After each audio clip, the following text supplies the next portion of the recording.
Steelers Nation, this week has been one of those that test the pulse of the entire franchise. Because when a team is days away from a matchup that can shape the rest of the season, the one thing you cannot afford is uncertainty. And right now, nothing has been louder around Pittsburgh than the question sitting right in the middle of the locker room. Who is going to command this offense on game day? People outside love the guessing game, love the suspense, love to piece together hints from practice reports. But none of that matters if, inside those walls, the players still do not know whose voice will lead the huddle.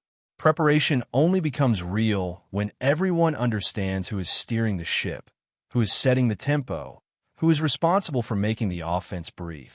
And that clarity cannot come at the last second. It has to happen today. Yesterday did not tell us anything. The quarterback was listed as a limited participant, which is basically the league's way of saying, we were there, but you're not going to learn anything from this.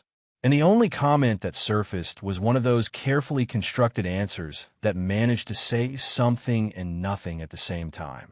It left everything wide open, as if the entire situation could take a different turn with every sunrise. That is not how you prepare a team for a physical, mentally demanding game. That is not how you build confidence before going into a hostile stadium. The players need direction, not ambiguity.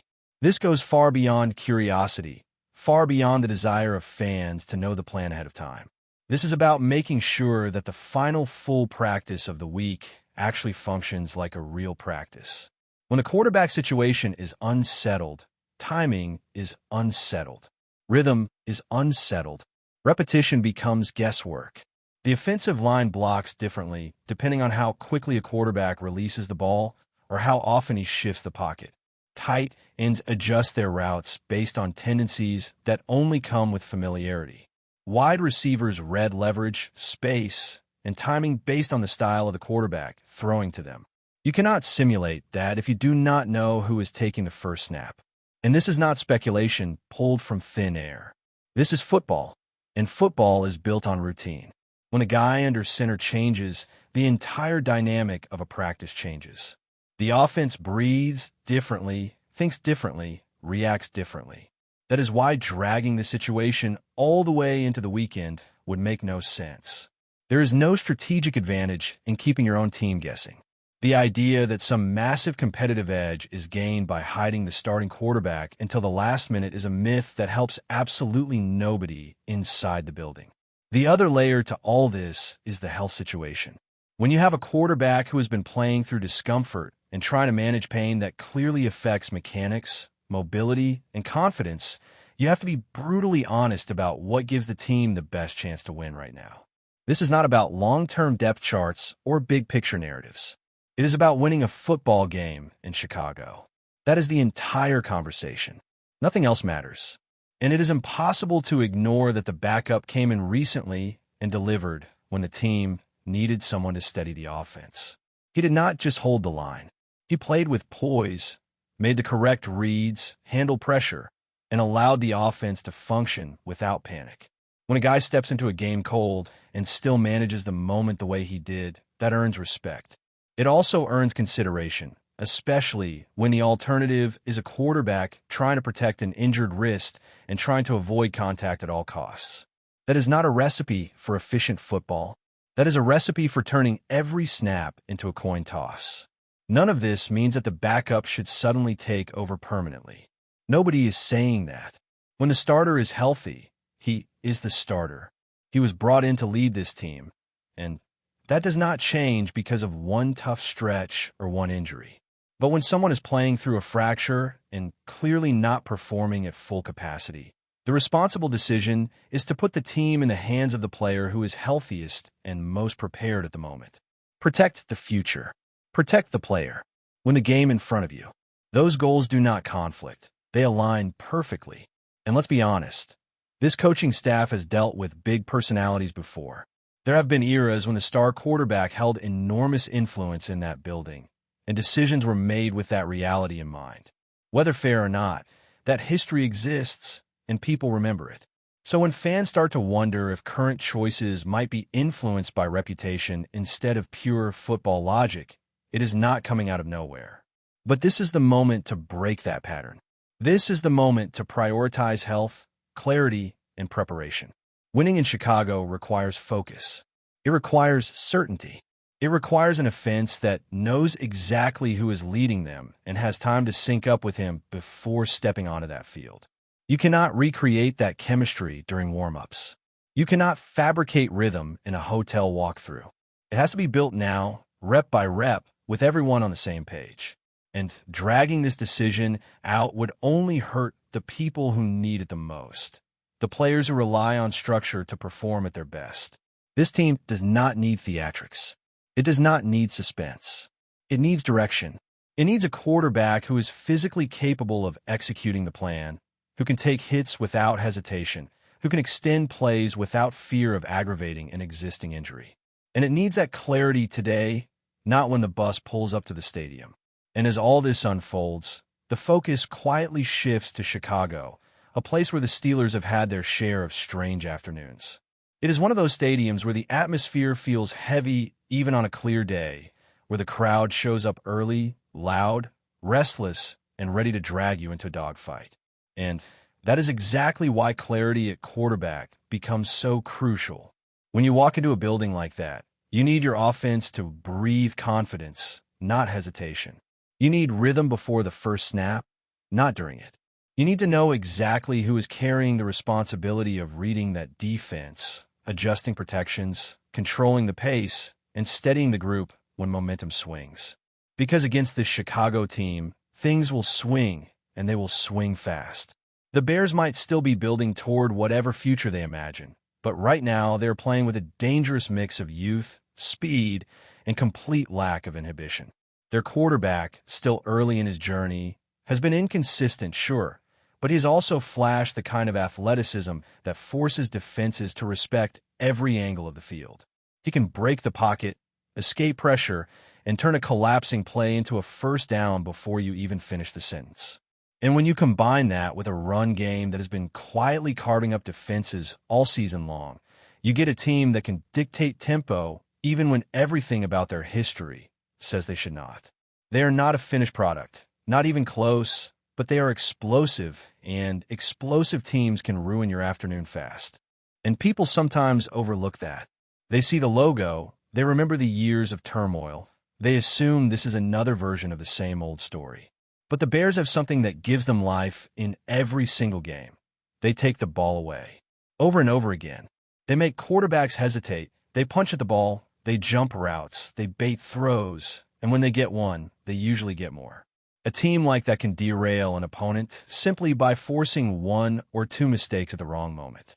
And that is where the Steelers cannot walk into this weekend with uncertainty under center. The Bears feed off hesitation. They live off disrupted timing. They thrive when a quarterback is not playing decisively.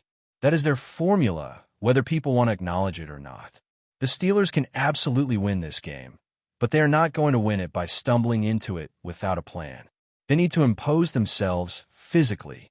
They need to get that offensive line rolling early, whether it is opening lanes in the run game or protecting long-developing throws. They need the wide receivers locked in and ready for contested catches because this Chicago secondary swarms.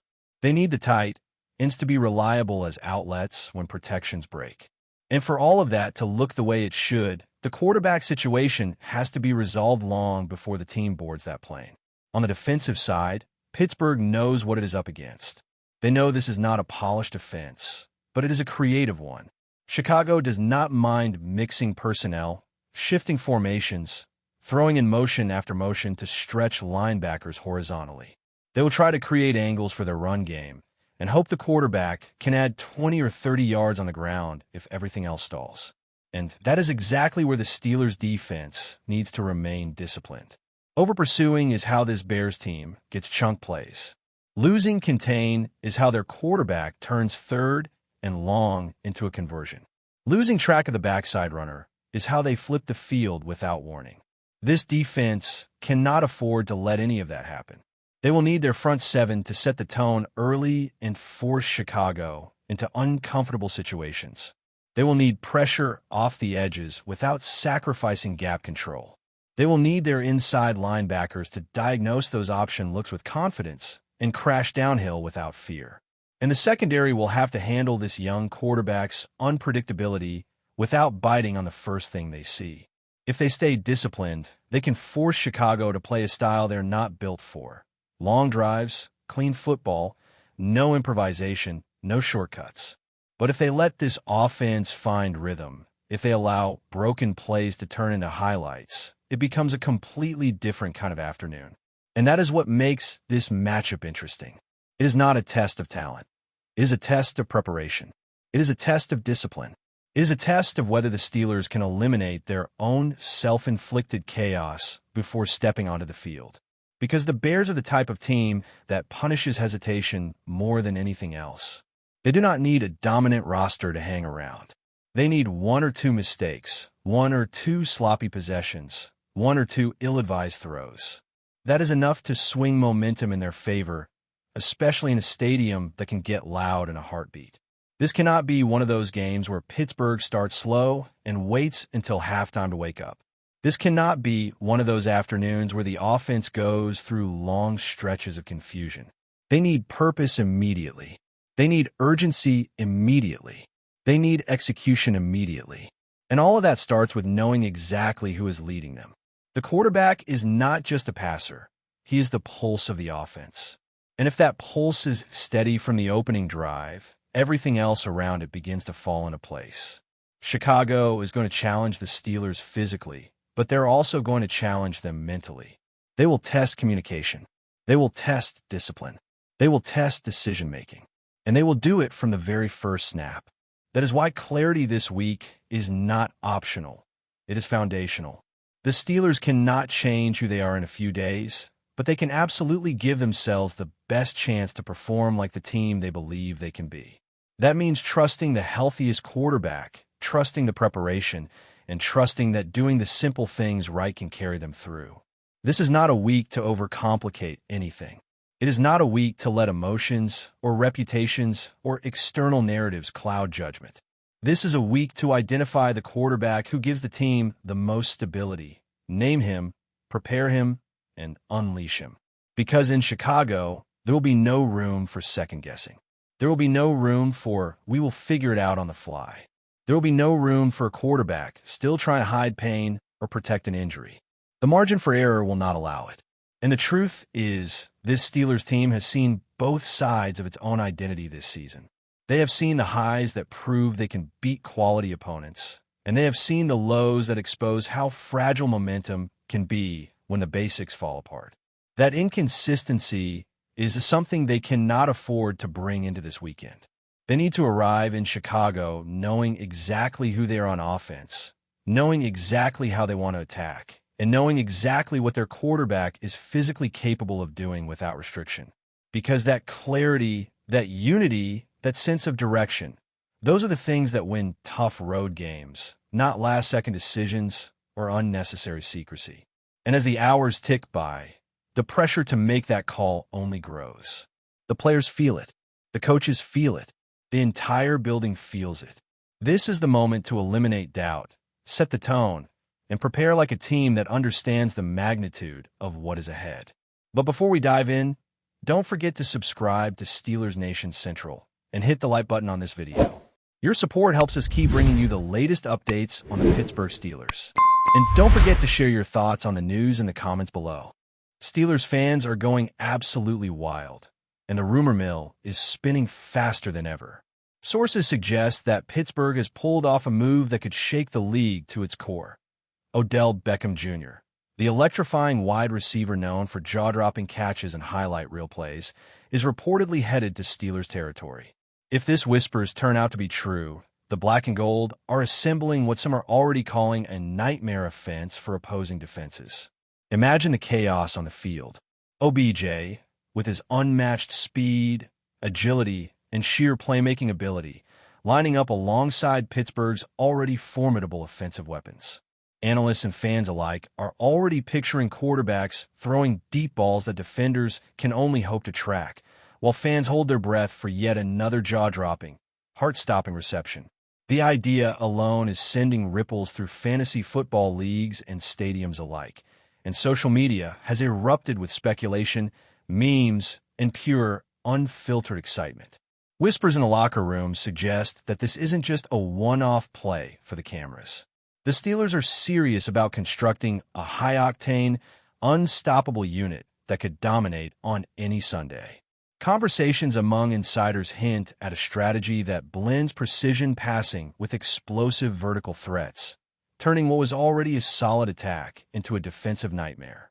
Opposing coordinators must be losing sleep just thinking about the matchups they'll face. Of course, nothing is official yet, and the rumor itself has fans oscillating between disbelief and sheer euphoria. Could OBJ really be donning black and gold? If so, Pittsburgh might be staring down a season where defensive lines will constantly be on edge, cornerbacks will have to stretch to their limits, and highlight reels could be rewritten weekly. For now, it's all tantalizing speculation, but the mere thought has reignited a fire among Steelers supporters, who are already dreaming of impossible plays, stunning comebacks, and a truly terrifying offensive juggernaut. In a league where rumors often come and go, this one feels different. The city is buzzing, the fans are roaring, and the idea of Odell Beckham Jr. in Pittsburgh could be the spark that turns a good team into a legendary force. The Berberinho is real, the excitement is palpable, and if even half of these whispers are true, the Steelers might just be about to unleash a nightmare no defense will forget. That's it for this update. If you enjoyed the video and want to keep receiving exclusive news about the Pittsburgh Steelers, make sure to subscribe to Steelers Nation Central and give this video a like. We always look forward to hearing your comments and opinions. See you in the next video.